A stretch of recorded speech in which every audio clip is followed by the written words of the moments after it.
చాలామంది మిత్రులు అడుగుతూ ఉంటారు, మీరు ఎందుకు ఎక్కువ ఈ డిఫెన్స్ రంగానికి సంబంధించిన వార్తలు మాట్లాడుతూ ఉంటారు?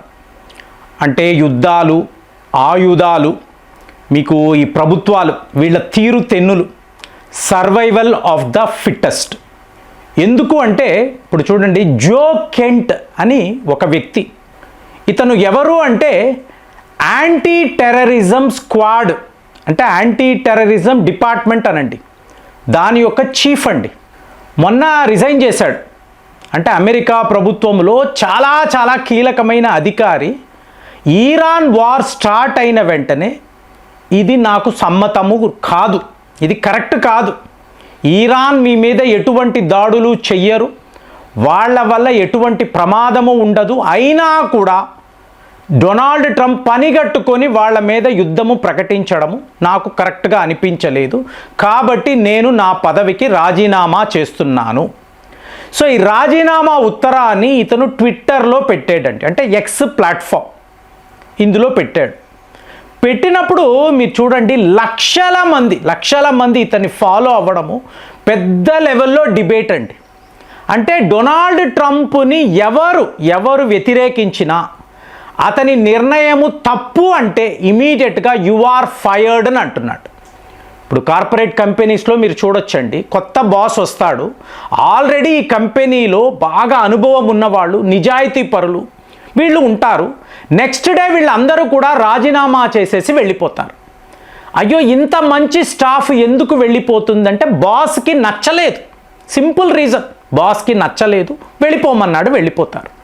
మరి ఇది ఇలా ఉంటుందా? డొనాల్డ్ ట్రంప్కి తెలియదా ఇలా ఎందుకు చేస్తున్నాడు అంటే? మీరు చాలా పెద్ద విషయాల గురించి ఆలోచించాలండి.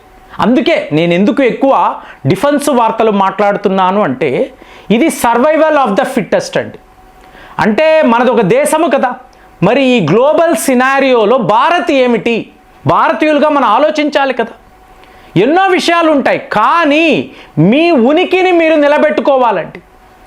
మీరు ఏమిటి అనేది ప్రపంచానికి చూపించాలి కదా, ఇదే కదా లీడర్షిప్. సో అలాంటప్పుడు ఈ పెద్ద దేశాలు ఏమి చేస్తూ ఉంటారు? సో వీళ్ళని ఎదుర్కోవాలి అంటే తక్కిన దేశాలు ఏం చెయ్యాలి? ఇప్పుడు టర్కీ అనబడే దేశం, దాని యొక్క ఫారిన్ మినిస్ట్రీ నుంచి ఒక వార్త, Israel cannot live without an enemy. ఇది వాళ్ళు ఇచ్చిన స్టేట్మెంట్. అంటే శత్రువు లేకుండా ఇజ్రాయెల్ అనబడే దేశమే ఉండదు. అంటే ఇజ్రాయెల్కి ఎవరో ఒకళ్ళు శత్రువులు ఉండాలి. ఇది చూశారనుకోండి, ట్రంప్ ఎందుకు ఇలా ప్రవర్తిస్తున్నాడు క్లియర్గా అర్థమవుతుంది. సింపుల్ ఫ్రెండ్స్, ఈ మిడిల్ ఈస్ట్ భూభాగాలు అంటున్నాం చూసారా, మీరు యూదుల యొక్క బైబిల్ చూడండి, వాళ్ళ పవిత్ర గ్రంథము చూస్తే ఈ ప్రాంతాలంతా మనవి. వీటిని ఇస్లామిక్ మతాలకు చెందిన వీళ్ళు ఏదో ఒక రకంగా ఆక్రమించుకున్నారు. సో మనము మళ్ళీ స్వాధీనము చేసుకోవాలి రాసి ఉంటుందండి. ఈ ప్రాంతాలంతా కూడా మనవే క్లియర్గా చెప్తారు. సో అలాంటప్పుడు ఇజ్రాయెల్ ఇక్కడ యుద్ధాలు అనేవి కంపల్సరీగా వాళ్ళు చేస్తారు. ఇప్పుడు ట్రంప్కి ఇవ్వబడిన ఇంకొక 2.5 ఏళ్ల టైం అండి. సో వీళ్ళందరూ కూడా యూద జాతికి చెందిన వాళ్ళు. 2.5 ఇయర్స్లో ఈ ప్రాంతంలో అల్లకల్లోలము సృష్టించి ఎంత భూభాగము కుదిరితే అంత భూభాగాన్ని వీళ్ళు ఆక్రమించుకోవాలి. ఇందులో ఎటువంటి కాంప్రమైజ్ ఉండదు.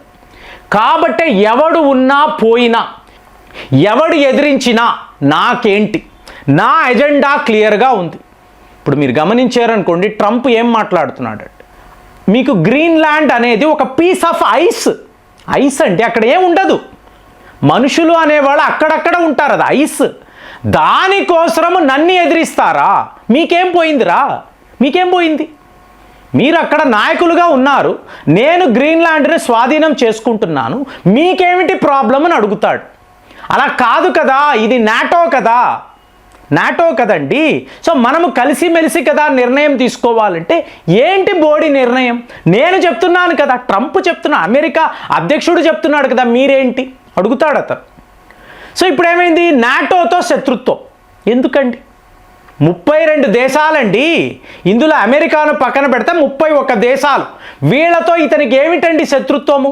ఖచ్చితంగా ఈ శత్రుత్వం కావాలండి, కావాలి, వాళ్ళ అజెండాలో ఇది భాగం. అందుకే అంటే డీప్గా వెళ్ళారనుకోండి మీకు ఈ విషయాలంతా బయటపడతాయి. సో ఇప్పుడు నాటో నుంచి నేను బయటికి వచ్చేస్తున్నాను అంటాడండి. అంటే 31 దేశాలతో శత్రుత్వాన్ని పెంచుకుంటున్నాడు. ఎందుకు పెంచుకుంటున్నాడు? ఒక్క ఇజ్రాయెల్ కోసం, గ్రేటర్ ఇజ్రాయెల్ కోసము. అంటే గమనించాలండి, బెంజమిన్ నెతన్యాహు అనబడే వ్యక్తి ఇజ్రాయెల్ యొక్క ప్రధానమంత్రి. అతను ఏమంటాడు? ఇప్పుడు మా టార్గెట్ ఈరాన్ అయిపోయిన వెంటనే ఇమీడియట్గా మేము టర్కీ మీదకి వస్తాం, టర్కీ అయిపోయిన వెంటనే ఇమీడియట్గా పాకిస్తాన్ మీదకి వస్తాం. ఇది మీకు 5 ఏళ్ళు పట్టొచ్చు, 10 ఏళ్ళు పట్టొచ్చు. డొనాల్డ్ ట్రంప్ ఉండడు, బెంజమిన్ నెతన్యాహు కూడా ఉండడు, వీళ్ళందరూ వెళ్ళిపోవచ్చు. అయినా కూడా ఈ ఎజెండా అలాగే ఉంటుంది. దానికి ఇప్పుడే వీళ్ళు బీజాలు, ప్లాట్ఫామ్, ఒక ఫౌండేషన్ని సిద్ధము చేస్తున్నారు. ఇప్పుడు టర్కీ అన్నప్పుడు ఏంటి? నాటో దేశం అండి. ఆర్టికల్ 5 ఎన్నోసార్లు మాట్లాడాం. ఒక నాటో దేశం మీద దాడులు జరిగితే అది నాటో పైన, అంటే 31 దేశాల మీద దాడి జరిగినట్టే ఇది కదా. మరి ఇప్పుడు అమెరికా వెళ్ళి మీకు టర్కీ మీద యుద్ధము చెయ్యలేదు కదా, వీళ్ళిద్దరూ నాటో దేశాలు కదా. కాబట్టి వీడేం చేయాలి? నాటో నుంచి బయటకు వచ్చేయాలి. చూడండి, ఒక ఇజ్రాయెల్ కోసరము, యూద జాతి కోసరము నాటోనే త్యాగము చేస్తున్న డొనాల్డ్ ట్రంప్. కాబట్టి ఇంతంత పెద్ద అధికారులు రాజీనామాలు చేసి వెళ్ళిపోతున్నారు.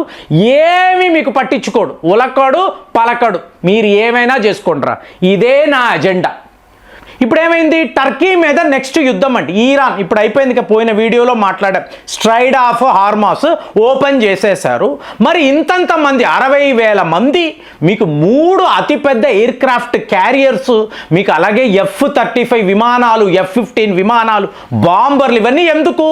నెక్స్ట్ టార్గెట్ 2.5 ఏళ్లలో టర్కీ పని కూడా పట్టాలి, తరువాత పాకిస్తాన్ మీదకి రావాలి. మరి పాకిస్తాన్ అనేది మీకు ట్రంప్కి చాలా చాలా అవసరమైన దేశం కదా. ఇజ్రాయెల్ ఇదంతా ఆలోచించదండి. ఇజ్రాయెల్కి ఇది కాదండి, వాళ్ళ పవిత్ర గ్రంథములో ఏదైతే రాసి ఉందో దాని ప్రకారమే వాళ్ళు చేసుకుంటూ వెళ్తారు. సో పాకిస్తాన్ కూడా టార్గెట్ అయిపోతుంది. మరి దీంట్లో భారత్ యొక్క రోల్ మీరు చూసారనుకోండి వేరే లెవెల్లో ఉంటుంది, అది ఇంక టోటల్గా వేరే స్టోరీ. సో ఇప్పుడు ట్రంప్ యొక్క మైండ్ సెట్ ఏమిటి? టర్కీని టార్గెట్ చేయాలి, టర్కీని కొట్టాలి. సో వాళ్ళేమో నాటో దేశం కాబట్టి వీడు నాటో నుంచి బయటికి వచ్చేసి టర్కీ మీద యుద్ధము ప్రకటిస్తాడు. కానీ ఇక్కడ చూడండి, ఇప్పుడు ఒకవేళ అమెరికా, ఇప్పుడు యూరోప్ యూనియన్ ఏమంటుంది? నాటో మైనస్ అమెరికా అంటుంది. సో అమెరికా బయటకు వచ్చేసింది. ఇప్పుడు వీళ్ళు టర్కీ మీద యుద్ధము చేశారు అనుకోండి, టర్కీ నాటో దేశం కదా, అంటే 30 దేశాలు కూడా టర్కీని ఆదుకోవడానికి అమెరికాతో యుద్ధము ప్రకటించాలి కదా, అంతే కదండి. నాటో గ్రూప్ ఆర్టికల్ 5 ప్రకారం ఏంటి? టర్కీ మీద ఎవరైనా దాడులు చేస్తే తక్కిన నాటో దేశాలంతా సపోర్ట్కి రావాలి. అంటే యూరోప్కి అమెరికాకు మధ్య యుద్ధము జరుగుతుందా? చూశారనుకోండి, గ్లోబల్ వార్ సినారియో గురించి మనం మాట్లాడుతున్నాం. సో మనం మాట్లాడే చిన్న విషయాలు అనుకోకండి. ఇది మీకు ఇలాగా, ఇప్పుడు ఇవాళ మన ఇంటికి గ్యాస్ రాలేదండి, ఎక్కడో యుద్ధము జరుగుతూ ఉంటే మీరు మీ ఇంట్లో ఎలా ఇబ్బంది పడుతున్నారు? సో ఇది మన సమస్య, గుర్తుపెట్టుకోండి ఫ్రెండ్స్, ఇది మన సమస్యే. వీళ్ళు ఏదో ఎక్కడో యుద్ధాలు, అమెరికా ఇరాన్ కాదండి. మన ఇంటిలో టైంకి గ్యాస్ రాకపోతే మనం ఎన్ని రకాలుగా ఇబ్బందులు పడతాం. మరి ఇప్పుడు టర్కీ ఏం చేస్తుంది? ఇప్పటికిప్పుడు కాదండి, మీకు వితిన్ ఇయర్స్ జరగచ్చు. అప్పుడు టర్కీని కాపాడడానికి నాటో లాంటి ఈ సంస్థ వస్తుందా? అమెరికాతో యుద్ధము చేస్తుందా? ఇది ఒక $1 మిలియన్ ప్రశ్న. మరి దీనికి జవాబు ఎవరు చెప్తారు? ఇజ్రాయెల్ చెప్తుందని మీకు అనిపిస్తుందా? కామెంట్స్లో రాయండి. మళ్ళీ వచ్చే వీడియోలో కలుద్దాం. జై హింద్.